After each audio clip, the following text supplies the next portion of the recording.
the saxophone, and the very soon to be Dr. Jonathan Saraga on trumpet.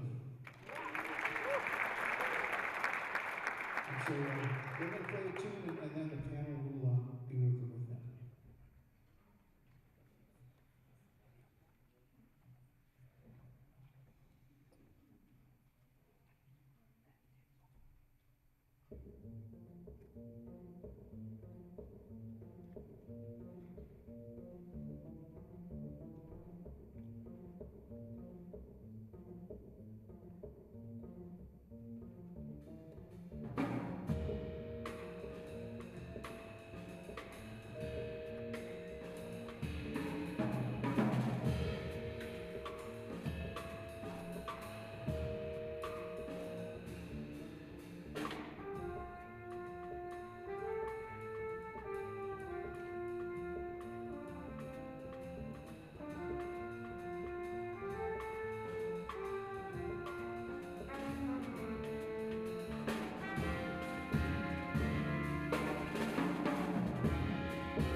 It seems the future is secure. I hope with the music. The reason I came down here was I wanted to get more of the feeling of the whole picture, not just sitting next to the drummer, because I kind of know what he's doing. I want to hear what everybody else is doing. Because the reason I play what I do is not because I want to do what I do, but I have to, and we have to help to support what everybody else is doing. Generally, if you hear a drummer play something, it's usually as a reaction and a response to the composition and what that provides as far as information, and then hopefully what the other musicians are doing. I basically liked it. I think there could have been some things that could have maybe expanded in the solo form as far as just the character of what was happening. Maybe there could have been a little bit. Everything is cool. I'm just talking about details here. Because if I just say, yeah, baby, sound beautiful, I'm not giving you something to think about. You might have been able to do some different things with your voicings occasionally, in the bass line at times. I know in the melody you were playing up, I kind of missed hearing some bottom at that point. My feeling is the bass is the only instrument primarily in a band that has the low frequencies. And I really liked hearing the woof. Because nobody going to give you that woof but you. And a band needs that. And I wanted to hear a little more of that initially. And when they started getting a little bit more active, you started to get a little bit more active. It's like, let them do the decorating. You got to stick with the foundation. You know, somebody's got to hold the bottom, the BASE. Remember the ad for Wendy's hamburgers when they had the lady going, "Where's the beef?" It's like, where's the beat? We need to have that. That's very important. I thought everybody really plays well. These are just things that I notice, and I think you have to be aware when you're comping, nobody wants to be in another person's frequency range. You want to let them be able to be heard and to sing. And if you're in the same place as them, just things to be aware of. Drummer, very good job. I think in the solo, you know, you could have brought it up, and then you could have brought it down even more. Because we have to remember, we have to prepare what's coming after us. It's very important to figure out how to conclude your solo. And the other thing, too, is leave the audience hungry. Don't empty your pockets. Stop before you're finished. These are important things. It keeps attention, keeps an excitement. You want everybody to wish you played longer, not be going. So these are just things that come with time, but you all sound wonderful, and I strongly suggest whenever you're playing in a group situation to record yourself, because it doesn't lie. And it's a very, very informative way for you to be able to access what's happening and get to be aware of habits, because those are things you don't even know you do. Overall, I'd say rockin'. Great.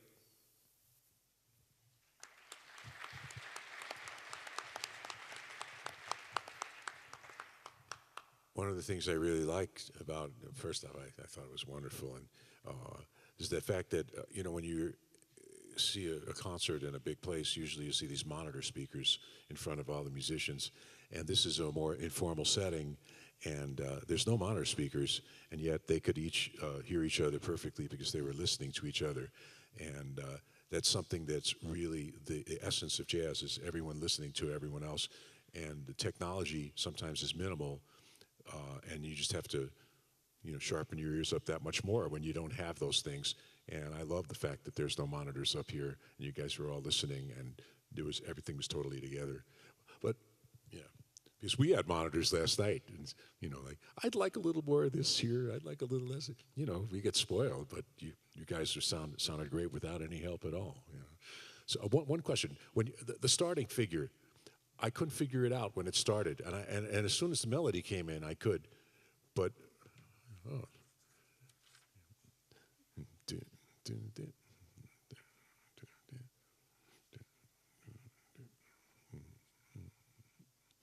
Could you just play the opening for me again? It was really cool. Yeah.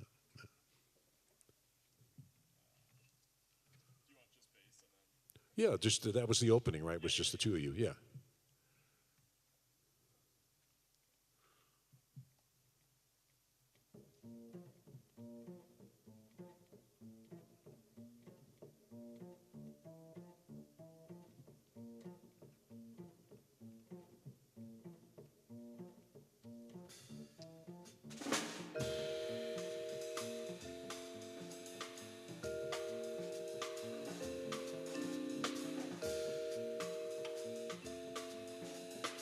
Yeah. Wow. I'm looking at it. It's still bending. Still bends my brain a little bit. That's really great. Yeah, it's really cool. I know. I was like, Yeah.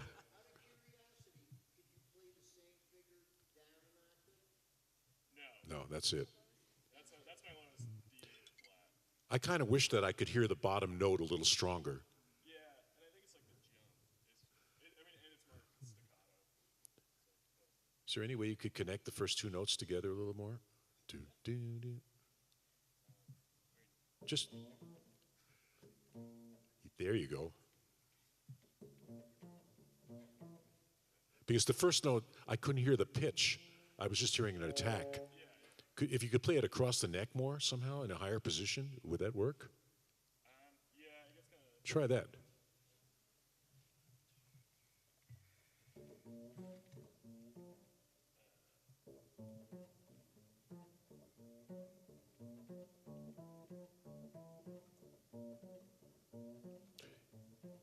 It doesn't sound good yet, but I think I'm not a bass player, but I played one on TV, and I just think when you're playing an instrument like the bass, you should try every possible fingering for a figure like that, and just not just play the first one that comes to your mind, because there might be another one that's better, but try to hold that first note as long as you can for the resonance of the pitch. That's what I was missing.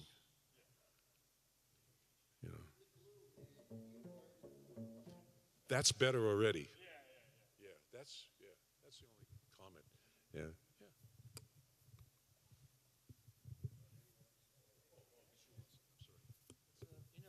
I was going to talk about that, Howard. It's my business.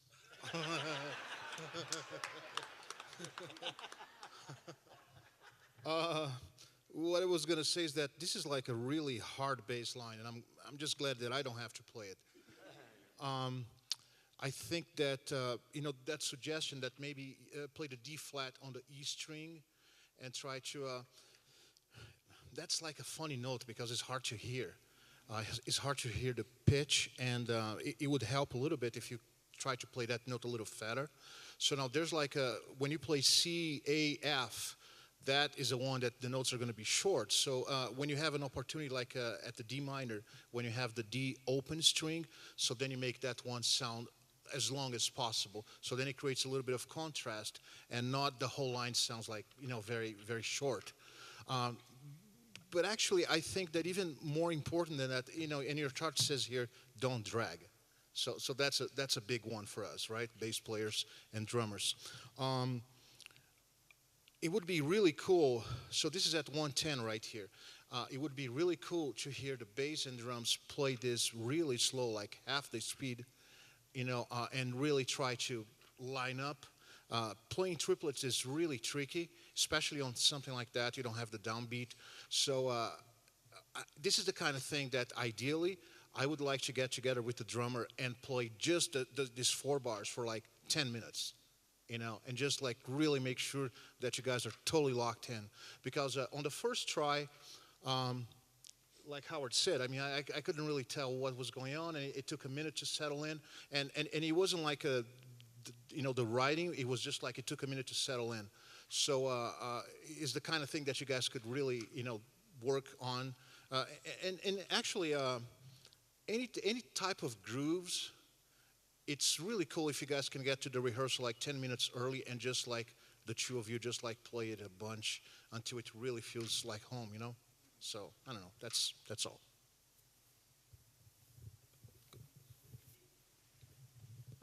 For the soloists, a couple comments, and it was really, you both played beautifully.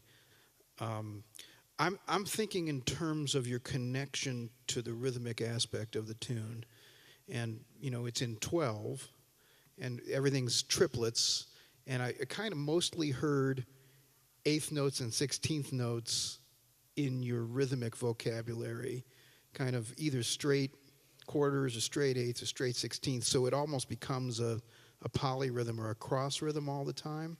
And I was missing the connection to the triplet subdivision. And I thought everybody could have maybe thought about that a little more, including Rocco, in the comping.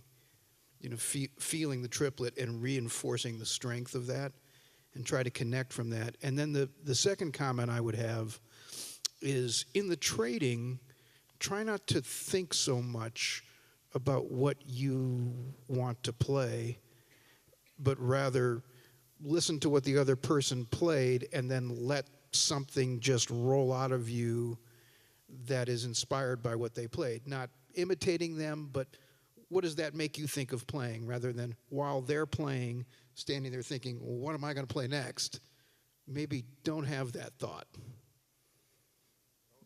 Yeah, just see what comes and let it be a little more intuitive. And I think that will create a really a more engaged dialogue,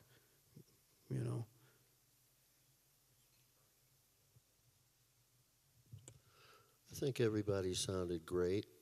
How much have you played this tune?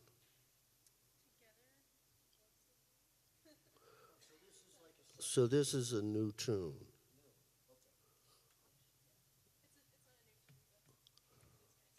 Okay.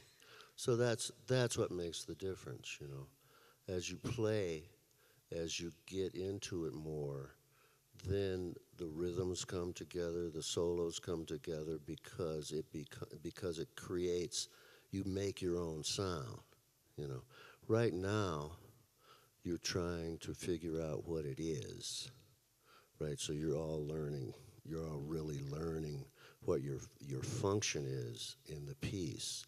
So are you going to play together as a group more? So this is it? This is okay. This is the first time they've ever played this tune. So that's very good. How much time do we have? They got about another 20 minutes. They got another tune prepared. Oh, you have another tune. Okay. So I'd like to hear you play this maybe a little bit from do your trades, right? And then what happens after your trades? Do that and finish the tune. But right.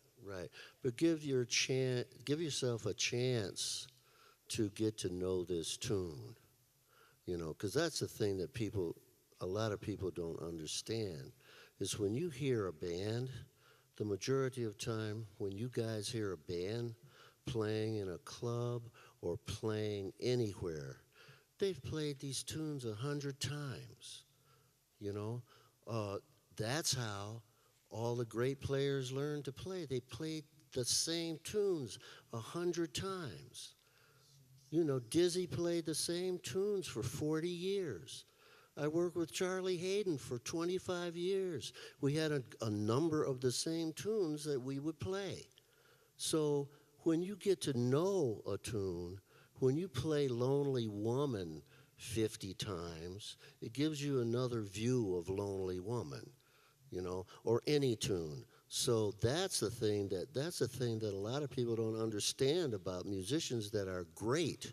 You know, they're really, really great because they've played the same stuff 100 times. You know, and that's why it's tight, and that's why it sticks together, and that's why it sings, because they know where the tunes are going. So why don't we take it from the trades and just play a little bit more, just to get a little more comfortable with this tune, you know, and see how it feels this time, you know. So where are you going to start? On the vamp? On the trade. Okay. You want us to like stretch, or Yeah, we have another two? solos for a while. Okay. Let's think of the Reader's Digest version, but play till it's comfortable. Yeah, don't worry about us. We're not even here.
Yeah, team.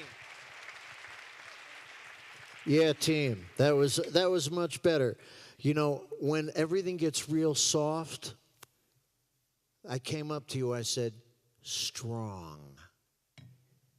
When it gets soft, it should get indefinite.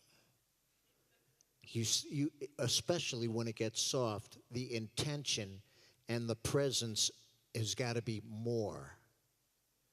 Because right then things started to get like, that's when you really got to focus. When you have to play softer, you really got to be concentrating to keep the energy. And then when it starts getting more intense, you got to stay relaxed so it doesn't start to rush. You want it to be exciting. You can't get excited. You want it to be intense. You can't get tense. And I think you could give a little bit more enthusiasm in your count off. Because the count off of a tune can set up the vibe of where the tune is at. All right?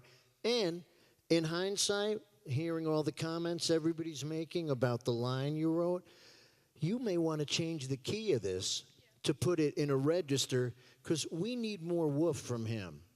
So if you put it in a register that's going to sound better and give more of the BASE to what's going on, it's just going to help with the whole effectiveness of it.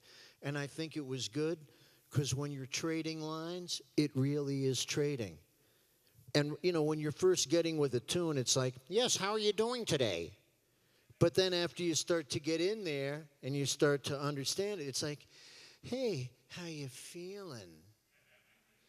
And this happens, like Ernie said, you hear all those great records, all these great bands, you're playing 5 sets a night, 6 nights a week, 40 weeks a year. This is how it gets sharp. And in order for a band to get sharp, you got to play together as much as possible.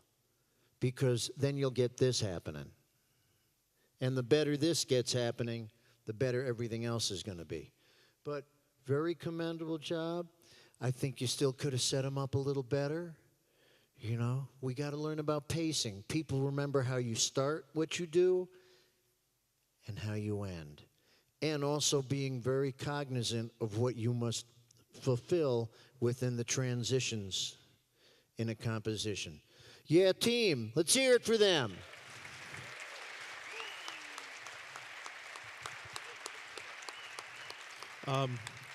We have a few more minutes before we have another group perform. I wanted to know, for the performers, what questions do you have for the musicians? Well, we got about 10 minutes. We can do that if you can get it in 10 minutes. Okay, you want to do the second tune? Okay.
very nice composition.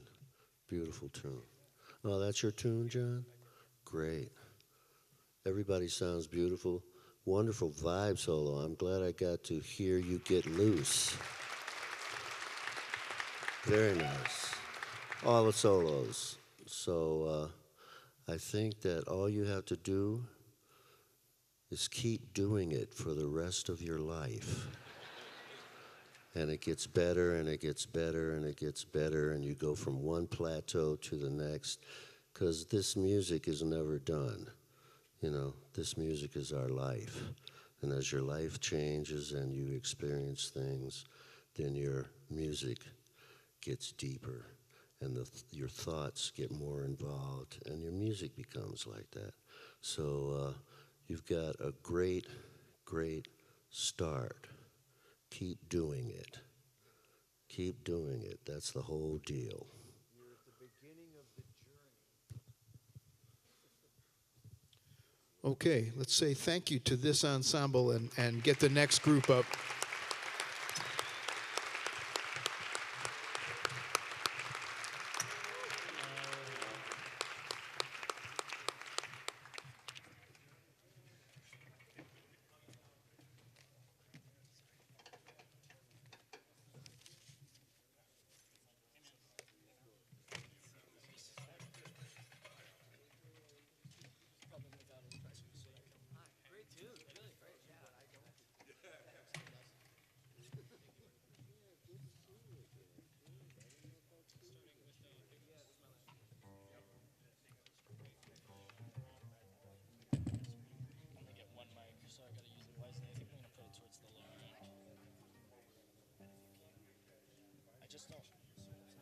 Yeah, maybe like, I don't know, in this room the vibes kind of speak, so I think it'll be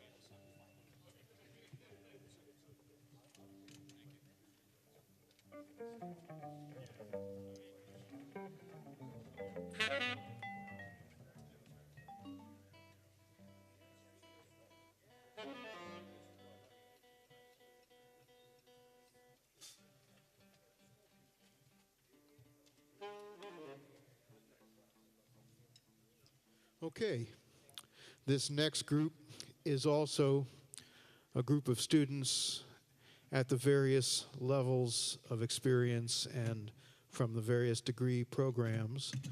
Again, 2 undergraduates. Rocco's still with us. He's very popular on Vibes. And an undergraduate student, Wyatt Ware, on saxophone. We have 2 master's candidates, Adam Hernandez on guitar, Leo Arguello on the bass,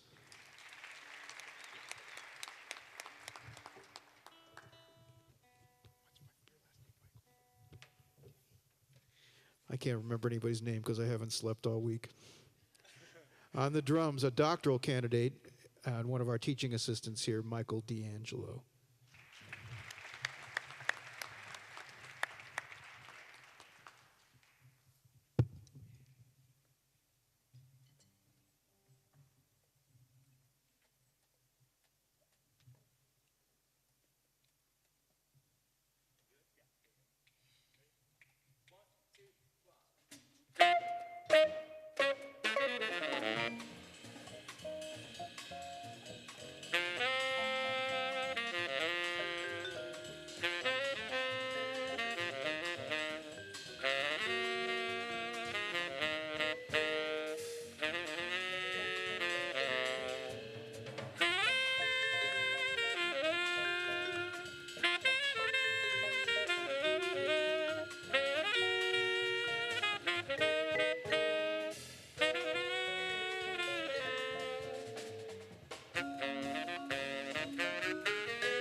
just want to say, wow, wow, really wow, well done, beautiful. I'm very impressed with you guys. Well done, really. I, I, I don't have any negative comments to give, which is maybe I should, but there aren't any. Michael, I love your playing, man. You're very musical, well settled. I love the way you played your grooves, and you're musical. It's very important, as you know, as drummer being very musical, to have this connection you had between you guys, especially with the guitar player with you and Michael as well. I love watching this kind of passion between you guys. You know, it's very important as well to share this kind of passion on stage while playing the solos, while playing the melody, watching each other's, you know, and carefully and like the joy is very important that we have this on that you have this on stage. Yeah, I love the bass sound as well, and between all of you, it was. I love your solo, by the way, vibes. Really, you're quite man. You're something. Yeah. Even though I couldn't hear it very well from where I'm sitting, but you sound great. Um, uh, I mean, you sounded good as well. But please don't be shy. Just like play, you know, give more sound to it. I can see you that you're quite humble sax player, but you should be maybe quite, you know, like go for it on stage with the melody line and with your solos even. I don't know what I can say. I like your playing, Michael, again, and yeah, I wish at the end, the last note at the end, you did just the crash thing, but because I know you played the tom, and at the same time, it was quite ringing at the end, but it's fine, it's beautiful. Just like as Ernie said before, just honestly keep playing and try to play together as much as you can. I love this tune because whenever I hear, I'm a fan of Latin Brazilian tunes or any Latin tune that it has this jazzy feel, so it gets me. So that's why you played nice groove, and yeah, keep playing it, keep having this kind of joy between you, and really watch it. I say this always, like watch each other on stage, just like have this kind of eye connection, because it's very important to, otherwise you won't be connected really as it's supposed to be. But yeah, I don't know what else I can say. Congratulations, and wow, I'd love to hear another tune if we have time. Just a few things. By the way, that tune was called Nika's Dream by Horace Silver, and it's named after Baroness Nika de Rothschild, who was incredible. You should read about her. She was the jazz baroness, a legendary character. Did you meet Nika? No. I'm sure. It's really an amazing story. There's a book about her life. It's pretty incredible.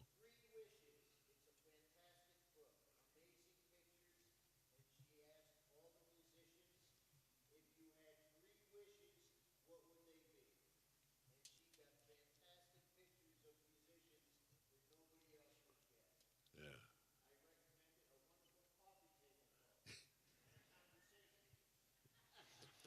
So sometimes it's cool to know what the titles of the tunes mean. I wish I knew what the titles of the other two tunes were, because jazz musicians have meanings in the titles of their tunes that are sometimes funny and sometimes abstract, or sometimes they're plays on words. Anyway, the two things that I noticed, I wish I could hear your hi-hat a little better when you're playing, and it might be just something that you need to get, like when you soloed, you didn't use it at all in keeping time. Do you do that much? Ah. Yeah. Oh, okay. I could have just heard the hi-hat a little more, even in the grooves, just in terms of the balance of your drum set, because your playing was wonderful, and you outlined the melody in your solo so beautifully that I think everyone out there could hear the tune, which is a really wonderful thing. One little thing I noticed about the horn player, you play much better when you keep your feet on the ground. When you got really serious toward the end of your solo, all of a sudden you're like this. I think stay a little more rooted to the earth, and your tone will get better. Okay.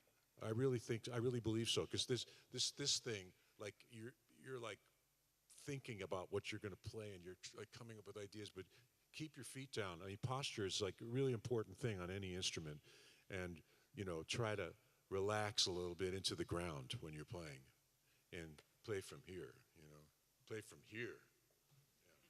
That's all I have to say. Other than everyone sounded great.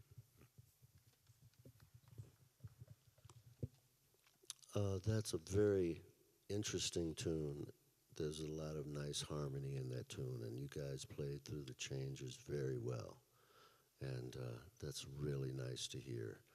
The only thing I would add is when you play the melody on the saxophone, because of the key that it's in, if you play it on tenor, it puts it on everything in the bottom of the horn.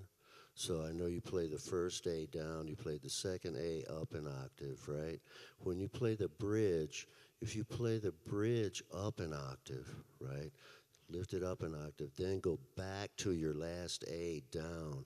It gives the tune a little bit more of a curve. There's a lot of different colors and a lot of different aspects to this tune. It's a great Horace Silver tune. It's a really beautiful tune. And you guys really played it well. The bass solo was great. I was talking to Brad. You know about bass function. You know about where the bass is in the structure of the tune, in the contour of the sound, and you put a very nice solid core into the harmonic consistency of this tune, and that was great. Besides the solo, I mean, just your function on the tune in general was really on it. It's very nice. So I think that everything sounded really good. The guitar player was good. We don't need to talk about, what happened. So what happened, happened. That's playing jazz. So that's cool. And, so I think you did a beautiful job. Thank you. No, I thought everybody sounded great. I was impressed with the energy and everything. This is kind of like off program, and if it's going too far, let me know. But I'm just curious. This is a tune. It's a really great tune. There's a lot of sections and colors to it. And I always think, okay, it's great to play it in the traditional way that it was played and do that, but what would you do different with the tune? I mean, what could you do that, it's been recorded like this a million times, and you want to learn it like this and get your feet into the body of what this tune is meant to be or was conceived as, but you're another generation. So what would you do with it differently? I mean, like, if you just started playing a beat, then you guys figure out a way to play the tune around the beat you're playing that's not this straight ahead thing. What would you come up with? I mean, a lot of times I do this in my band. We do this tune, Hackensack, and I turn to the drummer. I'm like, play it. He goes, what am I going to play? I said, play whatever you want. We'll just play the tune around what you play. And it's always different, but it always comes out cool. So I think as a musician and as you guys are growing, I think it's important to look forward as to what you guys can do to develop this music as time goes on, as well as play it in the traditional way. So just play some kind of weird beat and play the song over it. That's it. See what happens. It might be terrible. I mean, it could be a bad idea. Let it go. Have no fear. And play it out. Don't worry about making a mistake. Play wrong notes. I don't care. Don't worry, there's going to be a YouTube on this tonight at 8 o'clock. 15. Don't worry.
Thank you. You just gave me an idea for my next CD. That was great, man. I don't know how you guys felt, but it was enjoyable to listen to.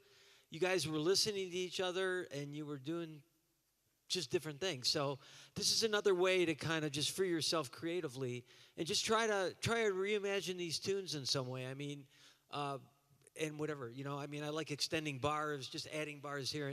Don't, as you get into this, it's just kind of another way to interpret this stuff. But that was a great job. I mean, fantastic. No. I forgot what I was going to say. I did. I gave up. The thing about playing up tempo, like when you guys started out, first off, that's hard to start out playing like the fastest tempo that you can possibly play. And the only way to get good at playing up tempo is like what Ernie was saying. You play 3 sets a night, 5 nights a week. And I used to play gigs with maniacal saxophone players who would start out the set at the fastest tempo that they possibly could. And you do that for 5 nights a week in the same venue. And, you have to get up for each set like that. And then after a while, you discover, oh, yeah, I can play a lot faster than I could before. The tempo they played it at originally. It just felt like it was a little fast for you guys. But the thing about it is that I'm just saying, building up the ability to play at super up tempos faster than that, that. Thanks, Adam. Is something that you gotta just do it a lot to play super comfortably at up tempos and interact with each other and playing really fast. And it's something that you just play a lot. If you play a lot of gigs together, it's always better to count off the tune, to me, a little bit slower than the fastest tempo you can play it at. But anyway, that's just my one brief comment. Also, I like the way you led from the saxophone. This time you seemed like you were dictating the flow of the dynamics, and everyone responded to what you did. And that's really important when a guy is playing the head, to lead the band at that moment, and to be the one who determines how everyone plays, and you really did that. Yeah.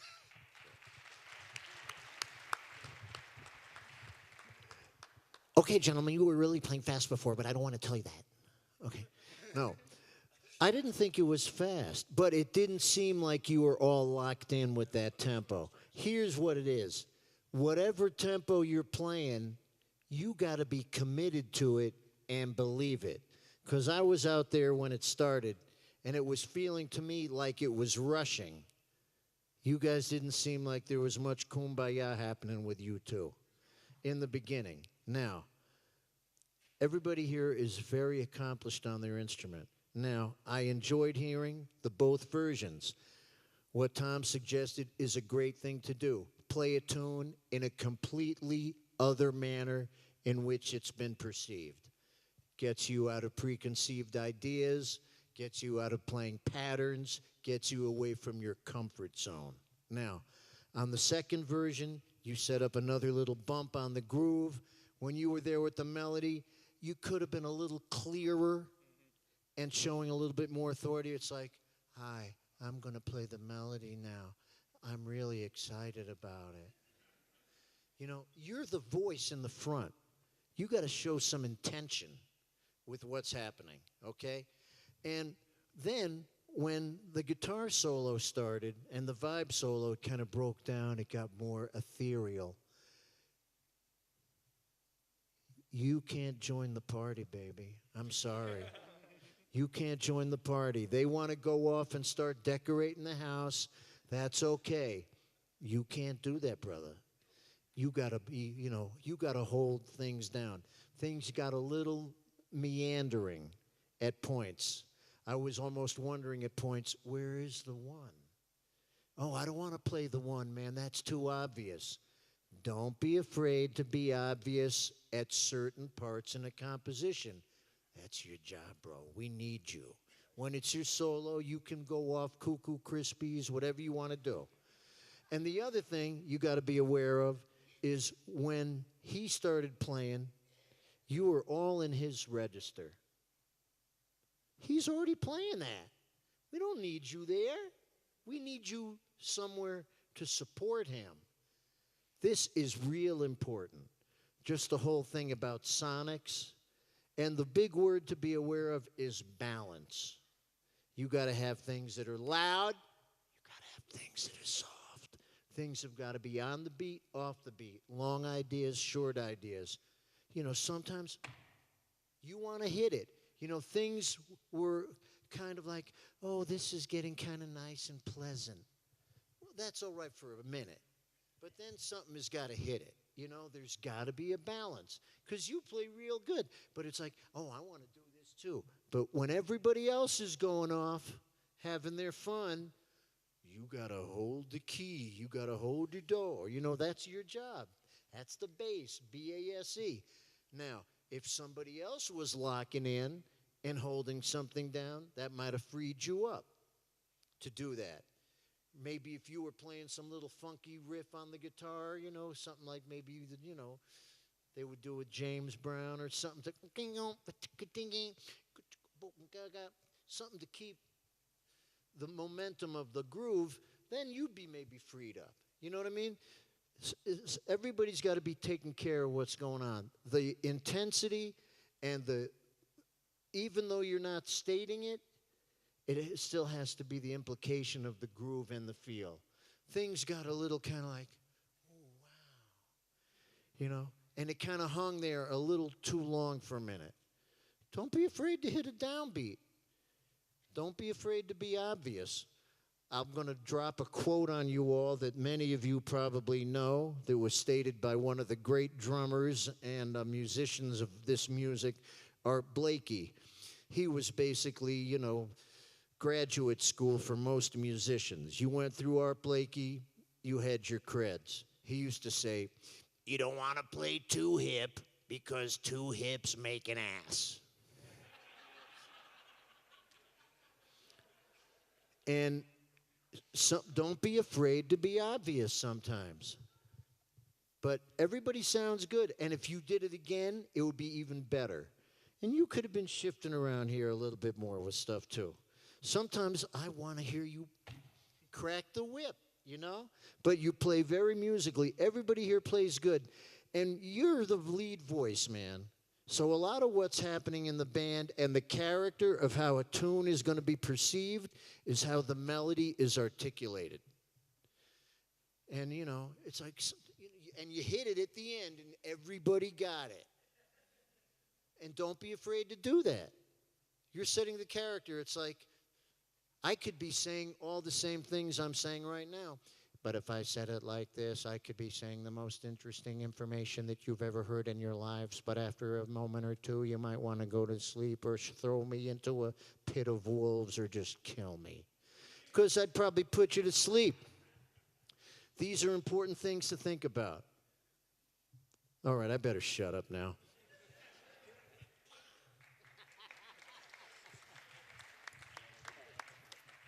I'm not going to ask you guys to do this, but one of the things that I found that's helped me the most as a musician is transposing tunes to all 12 keys. And because, you know, a tune like this especially, it's kind of iconic and it's in a strange key. And so, like, you know, play it in B minor, play it in A minor, practice it like that. And also I like to change the time meters. So try it in 7/8, in 5/4. And just, you don't necessarily have to perform it in those time meters, but if you surround the tune from as many different angles as possible, then when you go back to playing it in 4/4 in the original key, you'll have a larger vocabulary. And if you live to be 125, you'll know 6 tunes really well. Unless you're Howard, who can probably do this in his sleep, right? And, you know, I have a little different opinion than Adam, because I think as a bass player, I think you can take it out. I mean, I think you can do both things. But, you know, I don't think you always have to hold it down. I think somebody else can even hold it down. Or sometimes just all. Wait, was somebody out there want to say something? So anyway, but that's it.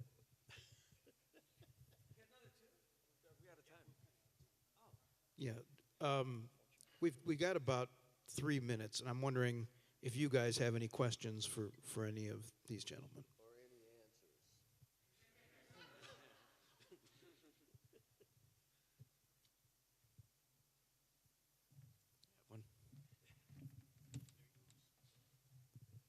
Ernie, on the saxophone, how do you keep your sound consistent day to day when in variances in temperature, what reed you're playing, how humid it is outside, all these things that affect us wind players? How do you work around that? I have a basic secret, something that I have been doing since 1968 on the tenor saxophone, not on the other saxophones. I play a synthetic reed.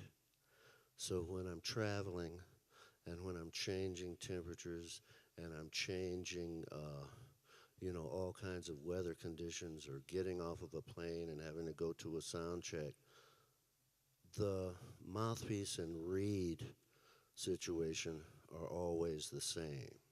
So when I come here and we deal with the altitude situation,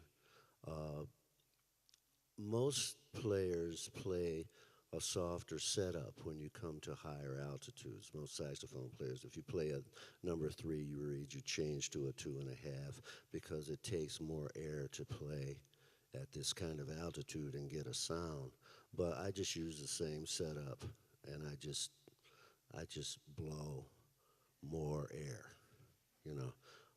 But that's a thing that I do. The reason why my playing is consistent on the horn, and I'm not changing reeds and messing with the ligature and all of that kind of stuff, is I have a synthetic reed that I play.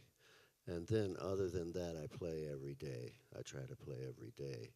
And so that solidifies my sound and my rapport with the instrument. I'm always in touch with my instrument on a daily basis in some way. Like I played a little bit this morning. So that helps, you know, it helps keep me in touch, because what we do on our instrument is very, very personal, you know, and it's really something that will change if you don't stay in touch with your instrument. And so we are trying to come to a point on all of our instruments where we have a total rapport, right?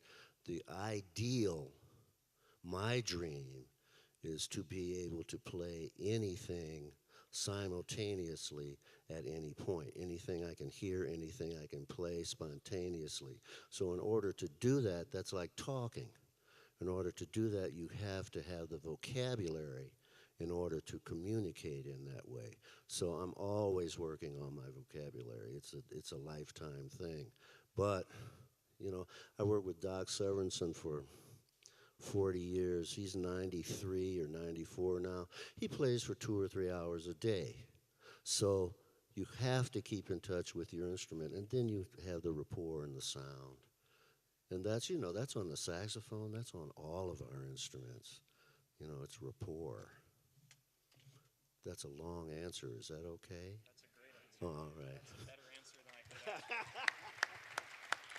Well, we're going to have to close this session. Thank you for joining us, and thank you to the bands that played, the students. Thank you to the panelists. Have a great afternoon.